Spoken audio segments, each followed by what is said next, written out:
everybody. Welcome to the WhatCulture Gaming Podcast. I'm your host, Scott Tilford, joined by Rich Hudson. Hello. And Jules Gill. Hello. There's one more twist I need to just... Good Lord, go on. Just realised there's a Christmas hat here. Good. We'll leave this in the recording. Yeah? Good. There we go. Now it's the festive spirit, my friends. How satisfying does it feel to put a hat on when you're already bald? You haven't got to worry about your hair. You can just slot it on. It's going to happen to you at one point. I know it's not a knock. I'm looking forward to it. Because you can just put any hat on. I know, it's brilliant. Yeah. Brilliant. Yeah, that's what I was going for. Anyway, 2019 is coming to an end, and when Jules isn't being offended by his lack of hair, he's thinking about the most surprising titles of the year. I just didn't see it coming, mate. I was just like, oh, here we go. Get to hang out with friends. Oh, no, just getting ribbed. Yes, enemies. But we thought we'd look at the most surprising games of the year because we've already done our best stuff, we've got the worst stuff, we've got the best of the decade. There's a ton of stuff going on. So we've sort of nominated 3 games that surprised us across the year, and we're just going to run them down. So, Jules, you can open with Blasphemous, which I don't think me and Rich played. I've not played. It's kind of like a little present exchange, this, isn't it? It's like giving the gifts of games that you should play for the next year, which is quite nice. I mean, Blasphemous comes from the masterminds that are the British developers Team 17, and they are just wonderful people. We hung around their booth for an extended amount of time this year at EGX to check out their Overcooked 2 DLC and also Moving Out, their new game that's coming out. But I was there to talk to them about Blasphemous because what a game. I like me some Dark Souls. I like me some Metroidvania games. I like me some really gritty combat and lots of blood and viscera. So Blasphemous was everything I wanted it to be. For those of you not in the know, it is kind of like a 2D side-scrolling Dark Souls em up. And I know that a lot of people will say like, oh, everyone says that everything's Dark Souls. Now, this is very much in the realm of Dark Souls. Kind of like Salt and Sanctuary. Very much like that, because you are playing...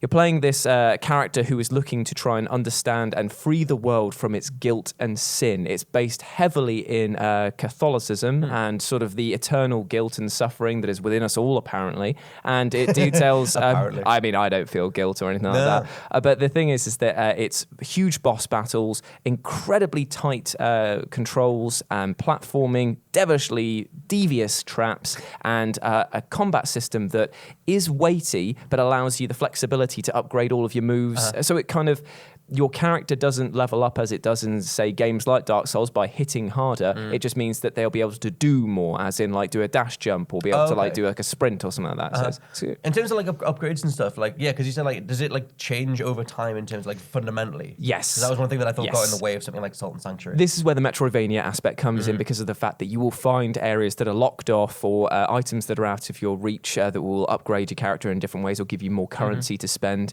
that you need to go and grind to get these new skills or unlock them to then come back to later on.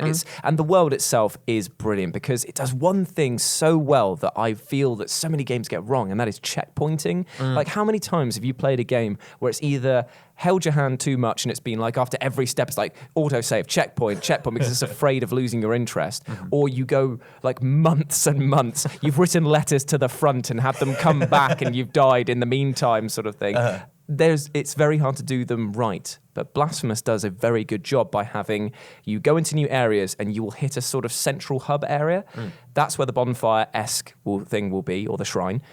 You'll then go off on these little rooms and alleyways and tangents, but they will all lead back to that room. So that means that once you've completed that little branch of the level, you'll come back to the main thing. So therefore, you won't feel like you're losing progress by dying, because you're actually just going out in like offshoots and then coming back round or finding new secrets to unlock shortcuts to make it even easier. I always cherish a good checkpoint system. One of my pet peeves in gaming is like kicking you back to before a cutscene or something. I mean, that's why I was so bad at Dark Souls Remastered, because like, it took me so long to realise there's a bonfire if you go off to the left and then dead. Literally, I was going from the first bonfire you get after you get dropped off by the big bird. I was going all the way through trying to get the Taurus Stimmy from there because I had no idea. Thinking like, well, I've heard it's hard, but so like, I played it with Rach and she was like, oh yeah, just go in there. I was like, there's a bonfire there.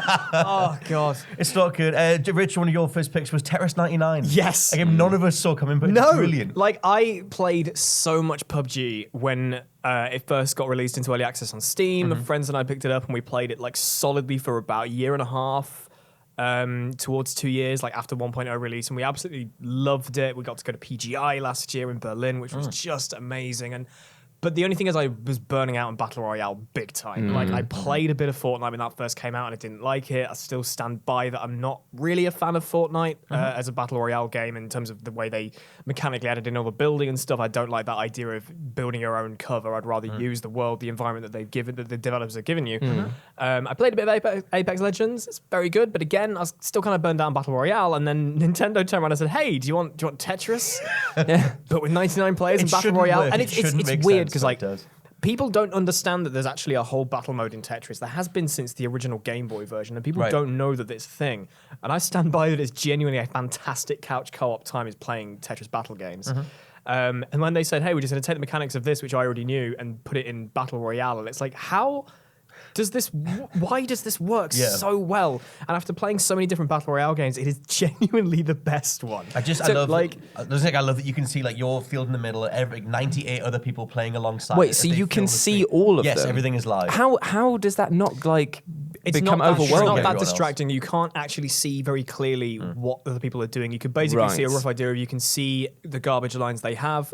You can see how high up in the grid they are. But that's about it. You can see lines being sent between players. So you can actually affect other players as well by sending them bad. That's the point. So when you clear, it's either double lines or more, or you can send combos of single lines. You will send out what are known as garbage lines to other players. These are lines that can be removed as well. They are always spawned with a single block missing, so you can clear them, which can also add to your garbage output, and that's how you manage to clog people up and that they lose. And that's how Battle Royale works in Tetris. It's literally just because, I mean, back in the Tetris Friends days, may it rest in peace, it's been closed down. They had a 6-player battle mode, which was kind of like the grounding of this bigger multiplayer offering. And then suddenly they went, "Hey, let's do it as Battle Royale." And it to quote the king, the kind of king, Todd Howard, it just works. That's mad, though. It just works. It's genuinely brilliant. How long do the matches go on for? Usually they're about, I want to say they're about like 8, 9, 10 minutes. Oh, that's maybe. cool. So they're quick turnaround. But the difference with comparing it to any other Battle Royale game, because it always involves shooting, you are always on your toes. You are literally playing fast-paced Tetris the whole time. It gives you like 4 potential things to do on the D-pad. It's like either you can attack someone who's about to die anyway, their screen's about to fill, then you get like you can attack people who are about to fill their grid, which is obviously easy to get early. Like that's what I would always do to begin with, to try and get badges in. Badges will output your garbage lines greater, so you can get up to 4 badges. And if you have 4 badges, you can get a Tetris and you'll send out 12 lines rather than just 4. You can target people who are nearly filled at the grid, people who've got loads of badges, people who are attacking you, or randoms.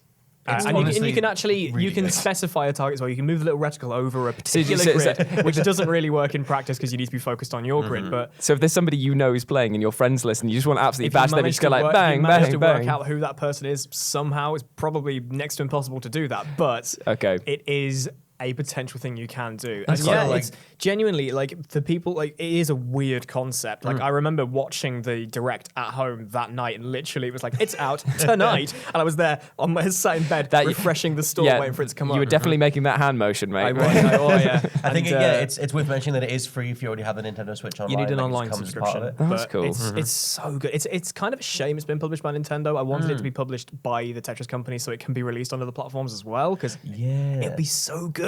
But it's just a massive surprise, like February, I think, and they just went, "Yeah, here you go, have this." And a fully formed thing. It's like, how? Yeah, and if you've not played it, it's weird. If you've played it, you know exactly what I'm talking about. It's weird, isn't it? Because there's like there's a few games that have recently done like sort of air quotes shadow drop sort of things, but they have not worked well. This seems to Apex and Battle Royale, Apex and Tetris 99, I think, are the 2 biggest like surprise games that literally like day one. Oh, here's a game. The one that always sticks in my mind is the one that was like not an abject failure, but it was a failure. Was the Quiet Man.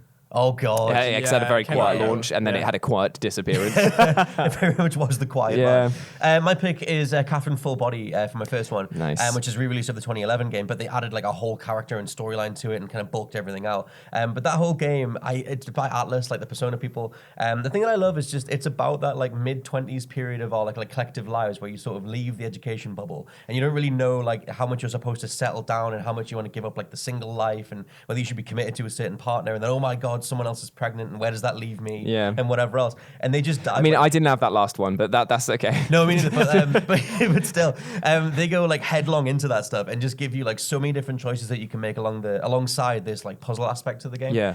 Because the main chunk of gameplay, alongside all the different conversations and the dialogue choices, is this like block sliding sort of mini game thing. Right. Go on. Just to interrupt, Atlas seems to be run by a corporate board of very, very sensible people, and then they've got one person who is on that board who is just, for lack of a better word, mad as a hatter. Slapping a fish against the wall. It's just Jules of the company. It's basically go around and just kind of like, okay, so describe this game for us. Describe Persona. So, right, I want to have high school drama. Fine. I want to have like love and like blossoming romances. Fine. Gets to the end of it, and it's just kind of like, and also you fight crime by ripping off face mask and having this giant thing. And in the case of Catherine, it's just kind of like, and you're a block puzzler as well.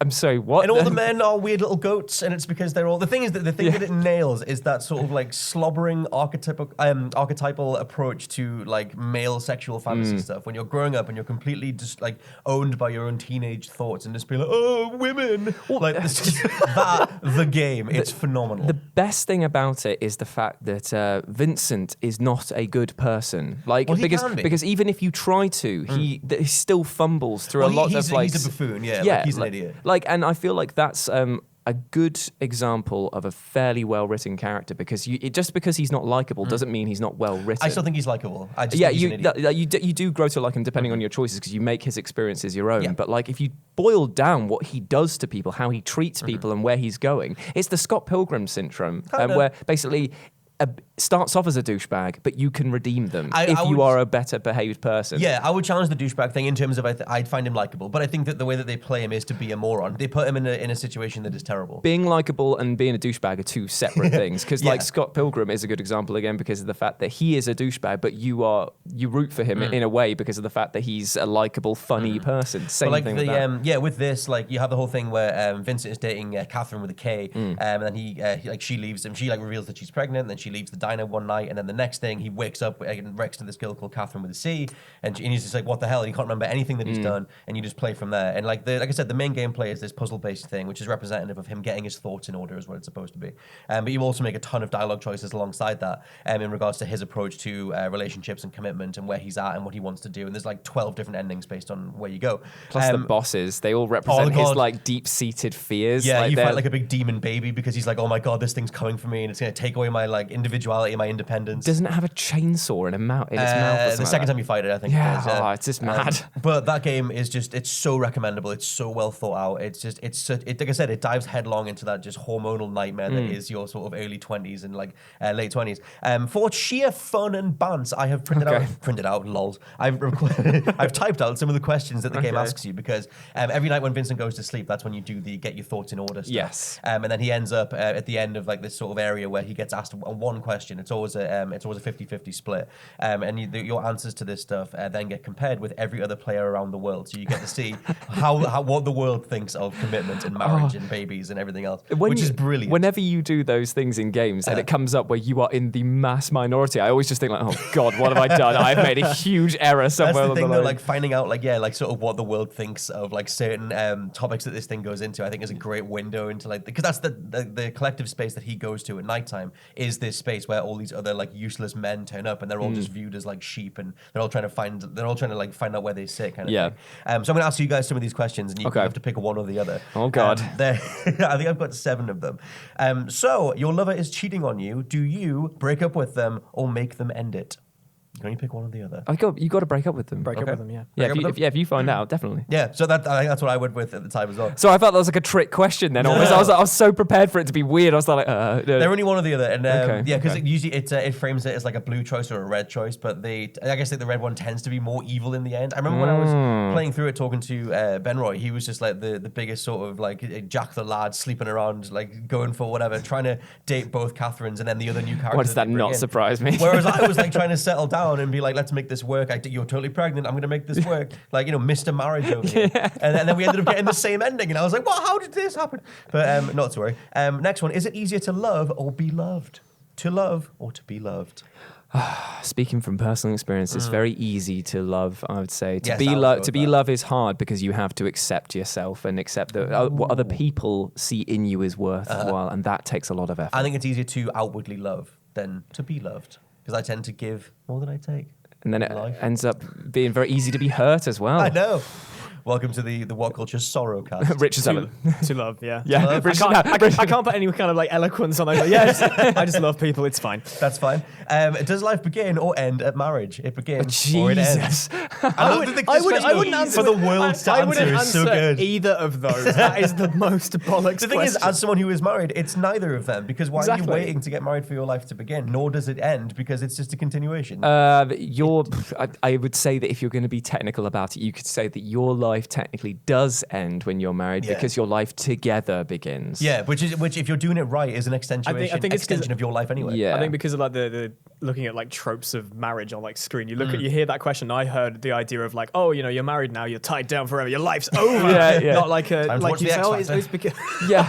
oh no. I mean, I have no idea what my answer to that question Well, would I think be. I would have said neither if But I had the yeah, option yeah, to say neither. neither. that's the thing. We all say neither. You have to pick one if you're in the game. I think I went with it begins in the game because the way that they frame Vincent is very much like, oh my god, commitment, and I didn't want him to be that guy. Yes, yeah. So whatever. What is more like paradise? A beautiful countryside or somewhere I can get a drink? Countryside.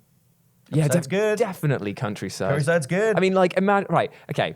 So set the scene, staring What about a at drink in the countryside? Staring at a brick wall with a nice craft ale is fine, I guess, but I would rather be standing on top of like a mountain looking down at an amazing But valley how and much just be is that? Like, it's so endemic of that change you have when you go through your 20s, where you have the whole like party club thing. But then it's again- great, but and then that's you would the- settle down after that. But I know, for example, if I was, because I'm 32, so if I was 10 years younger, I probably would have just been like, yeah, mate, drinks Well, that's for what the I'm lads, saying. isn't it? Because it would be like, if you're there with a mate, you're having a great time. That difference between where you are at the start of your 20s and the start of your 30s or your late 20s is totally what this game's about. Nowadays, This I'm game's just literally just about me. Yeah, it's about all but of us. just like, not. Yeah, it's great. Are all men stupid? That's right, or not all men?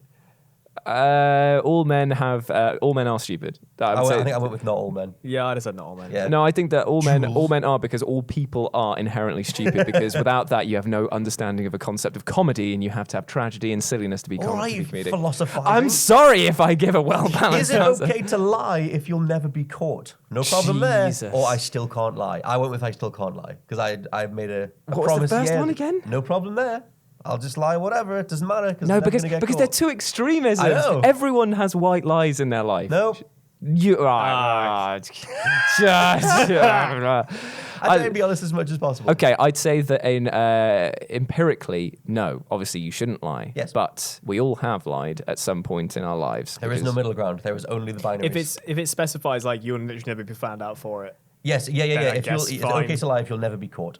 The lie is the truth if it's never found out. that's very Billie Jean lyrics, That's that. that 1984 mentality, double truths coming in here.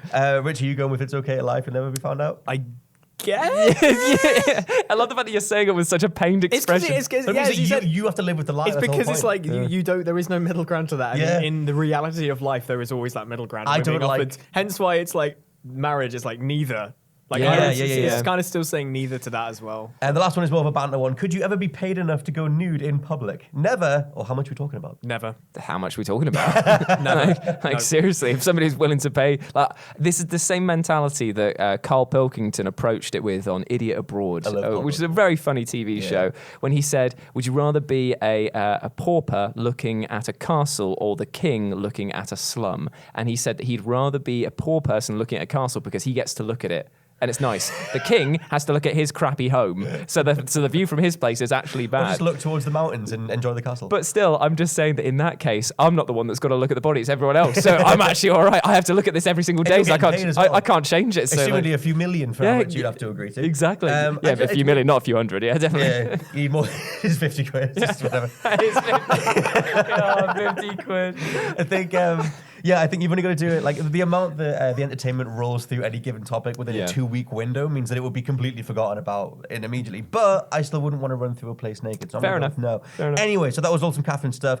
Jules, your second pick was Control, which is a hell of a game. Right, now, Control We can rock it through the rest of these. We have 20 minutes remaining. Honestly, though, the way that this game just dropped on my lap, literally by Ben Roy saying, do you want to borrow this? It basically was like, it's a brilliant third-person, psychokinetic, weird. It's like psyops. Doesn't make any sense in terms of the story, but does make sense as well. And I was like, okay, this is like selling it to me. This is really good. Went home and played it, and I was just absolutely blown away by how well made this game is. I know that there are a lot of people out there that are like, oh, it's rough around the edges in some places. It's a AA game made by a fairly independent publishing house. Yeah. So for what they have made, for it to stand alongside AAA games with such confidence, and with your first game in a series as well, I was just like, yeah, this is brilliant. Well, I mean, like Max Payne, Alan Wake, Quantum Break, this. Yeah. But like still, like Remedy, like they take their time and they always infuse like so much love, passion, and research into everything that they do. And like, I love the idea that this is essentially Men in Black, the game. Yeah. Like you turn up to this place and you have no idea what's going on. No one knows about it. Yeah, and all the records inside there are like, oh, this like supernatural thing happened like years ago, and then you slowly unravel what that building is for and what they do.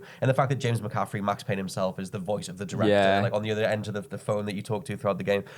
Control plays phenomenally well. The sales have been terrible for it, so I'm hoping that like by mentioning it, I mean it's mentioned in the Game Awards lineup as well, and it's well, the rumors are back and forth as to whether it's coming to Game Pass, but people should check this out. It's interesting that a lot of people seem to find that the gameplay is the thing that they love and champion about this game, but the narrative has been the thing that's been the most divisive, and I can understand why. It's because it's not told in a formulaic way. It doesn't mean that you're stupid if you don't get it, by the way, and it doesn't mean that you're incredibly clever if you do. It is delivered in a way that isn't appealing. Yes, it's quite messy. For me, it doesn't have an ending. It just stops. Yes. And I think that's because they're holding it back for the DLC. There's like 3 DLC packs coming. But the thing is if you boil down everything to what it is a simple concept. It's just delivered in a way that is potentially a bit pretentious. But that doesn't mean that you can't enjoy it or say that you don't like it because of those factors. No, like even if you just went through raw gameplay, the telekinetic powers, the physics-based powers, so fun. Ripping chunks of concrete out the floor to smack into a dude's face. And the way that they've done the physics engine as well, when you're literally just like honking bits of like concrete, having it like it's properly ripped out of the scenery. I'm like, that's really impressive. They've done a great job with that. It's gorgeous. Rich, your second thing was Remnant from the Ashes. Yes, obviously I've already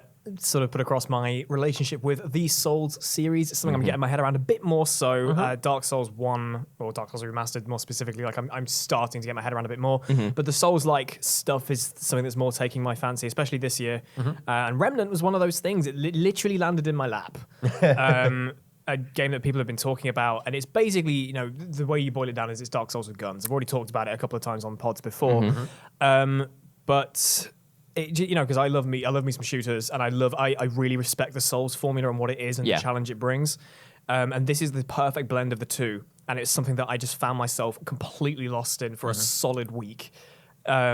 And it literally is the same sort of checkpointing system as Dark Souls, except it has a more randomized layout for the worlds you're in, because they're all like built from chunks and they randomly generate every time you. So the whole thing is procedural generated, is it? Kind of, yeah. They're more like within chunks. It's more like a snap map style thing. It's like a Dark Souls board game, actually. Something similar to that, like just chunks of it being laid out. And you know, it's got the narrative's pretty rubbish, to be honest. It's a really interesting like concept, and the world is fantastic. The actual narrative is a bit rubbish, and like when you finish it and it's like, oh cool, that's that. But the gameplay is absolutely phenomenal, and they've added loads of stuff in to keep going back to it, so more of the gameplay is the main focus, and they've just said, yeah, here you go, let's just like, you can re-roll particular worlds and just go for a jaunt and kill stuff. I think, have you played more of this than some of the Souls or Sekiro type stuff? Like, what was it about this that made you like focus on this more than? I think I don't necessarily think it's down to purely the gunplay, though. The gunplay is spectacular. Just something about it really clicked with me. Like when I did go back to play Dark Souls Remastered again,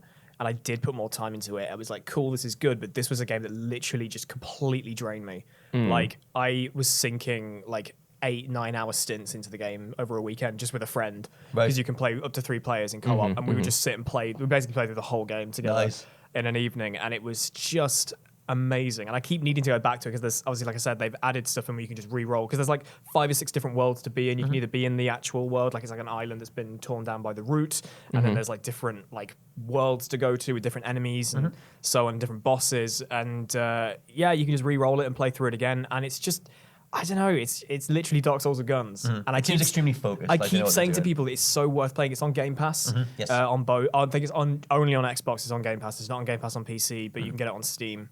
What's really strange is the fact that they've like that whole concept of Dark Souls with guns seems like it would be like the first thing that somebody would come up with as like a clone for it to try and expand the narrative. Long to do it because I know that there was it Let It Die was a kind of like we're still melee focused. It was still melee focused, but it had some sort of like bit more range. I mean, Surge has fire on. Code Vein has a little bit of more range. It has more range. It has a mix of range stuff because Code Vein is another thing I've been playing this year that I have enjoyed. I've not put as much time into it yet. I'm going to go back to it.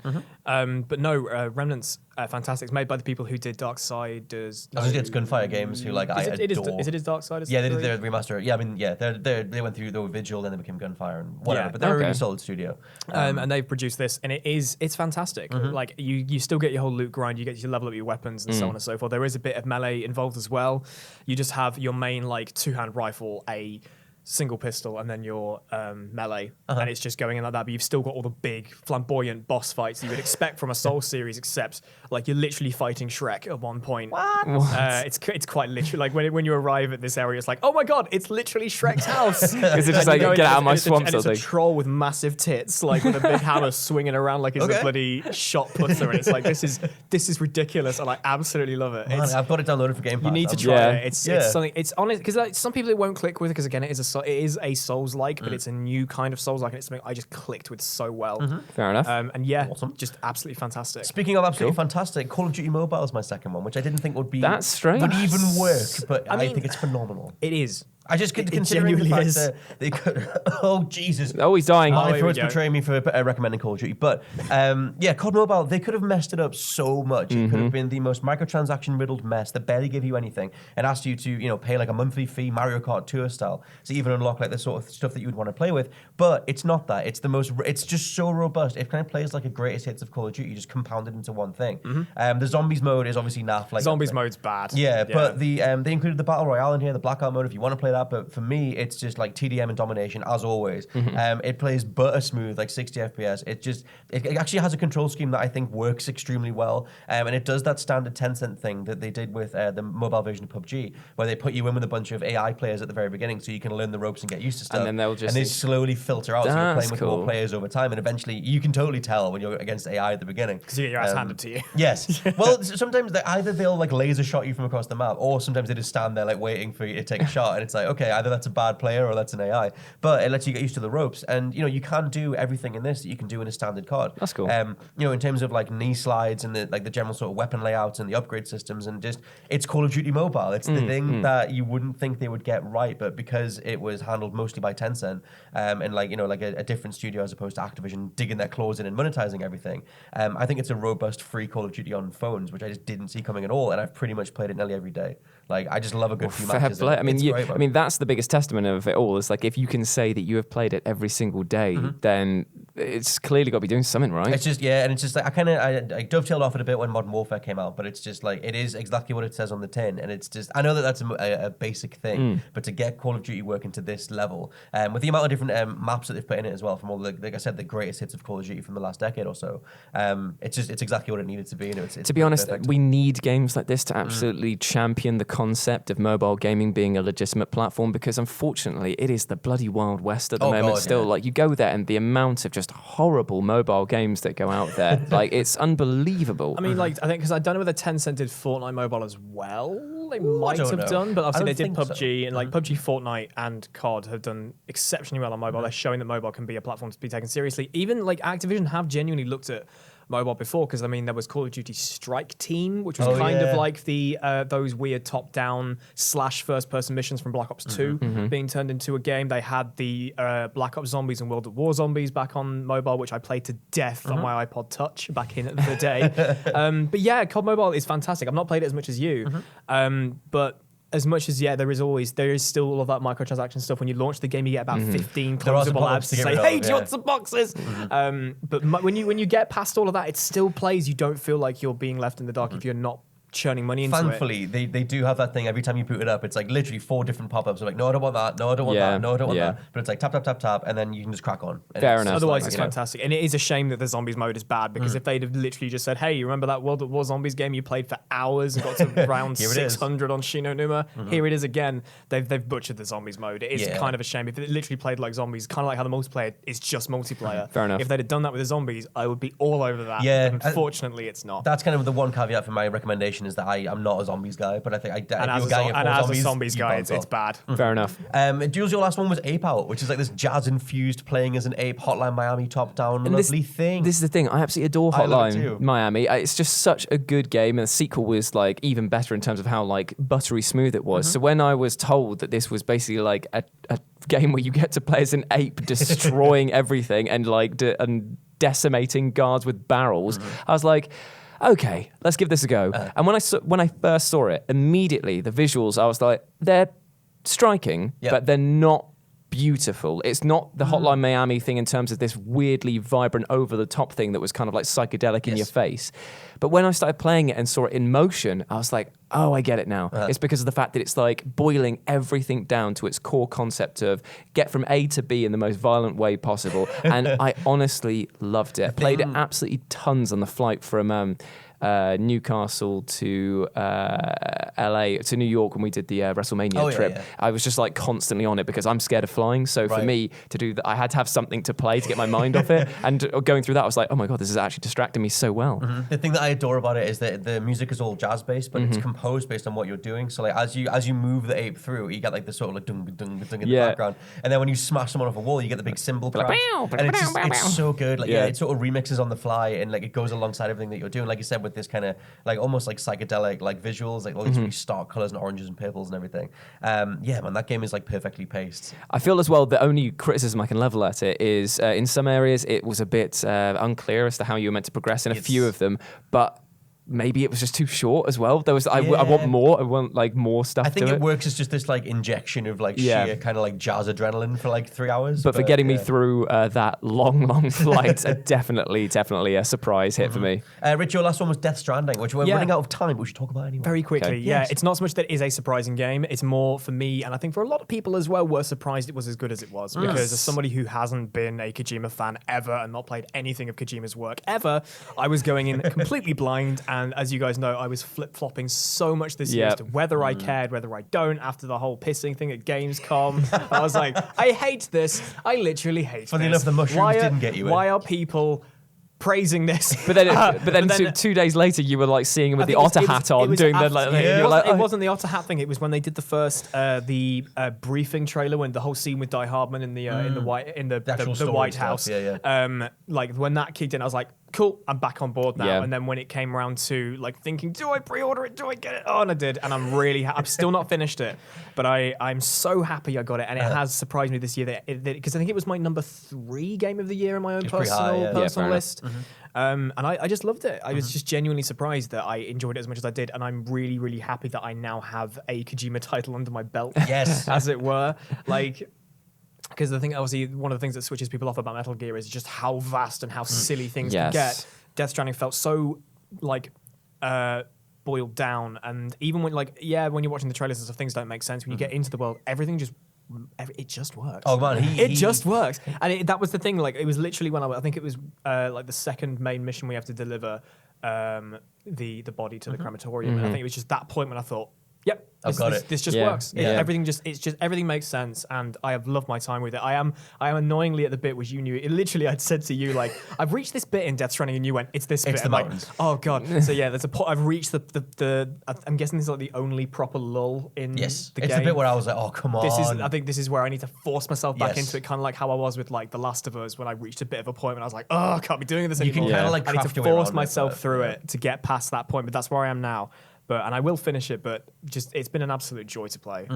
I think considering the amount of mechanics that they took, that on the face of it would sound ridiculous, like the abundance of walking and the like over encumbrance, and like the idea that most of it is fetch quest based and whatever. The way that they roll out, like, just constantly so many surprising mechanics that for me was just an absolute joy to see unfold. The fact you get bikes and zip lines and all these different ways to traverse, like it only constantly surprises you, and because the world is so ridiculous anyway, you just don't know where it's going. And like just watching Death Stranding unfold was like one of my my most fun game-playing experiences of the whole year. My number one thing is Trover Saves the Universe, which is Justin Roiland's game, which like I get that Rick and Morty is like a divisive thing. But still, this is a massive surprise to hear you talking about ran this. into a McDonald's and demanded Szechuan sauce. I don't care. Rick and Morty is a solid show. It's extremely funny. I'd absolutely love that show. And just watching him go nuts with a full original developer team, Squanch Games, he just like made it from the ground up.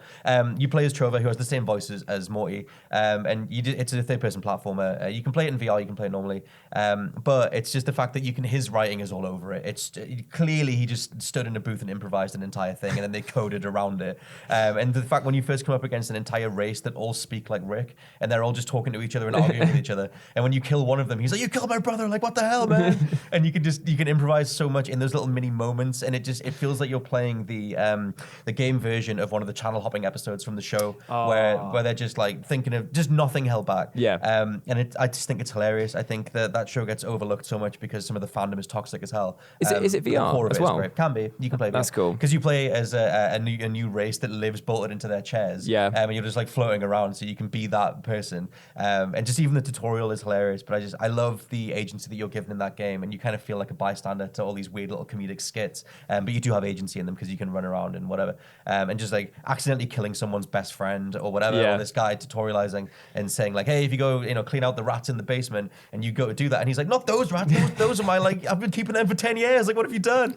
And like stuff like that. It's just great. The weird thing is with comedy games like this is that it's so hard to get them right so that they don't lose steam like a couple of hours in. Because if you were to tell me it's just Justin improving for 5 to 10 hours, I'd be like, "Ooh, that's good," but there's only so much performative nerd weirdness I can take. Yeah, I will totally say the most surprising element is how snappy it feels. Like, it's genuinely a very well-playing game. Like the little spurts of melee you do are like snappy and responsive. The fact that you get like jet boots and different upgrades and stuff. There's enough for me. There's enough to it on a pure gameplay side to make it a fun third-person platformer. And you layer on all this like really wacky, avant-garde, quirky as hell, stupid, like puerile humor that Justin Roiland is known for. If that's your jam, then you'll love it. I think it's an absolute blast. But if you take it all apart, like, it shouldn't work. No. But I'm glad that it's worked so well for you for that. I mean, the opening premise is that Trover's dogs get stolen and put into another alien's eyes, and then you have to go back and he's just like, "The dog get stole my dogs and put them in the eyes." I don't know. I'm gonna go and find out. I think that was the thing for me that like switched me off from it when I saw the first trailer, because the first trailer is like him sat in the bath. Yes. Because it's the exact same voice. I just thought, I love Rick and Morty, but it's just like this. Now you said like it is genuinely really good, and it isn't. It doesn't feel like it's just him trying to do more of the same random rubbish that might actually not land. That was the thing that made me not look twice at Trover.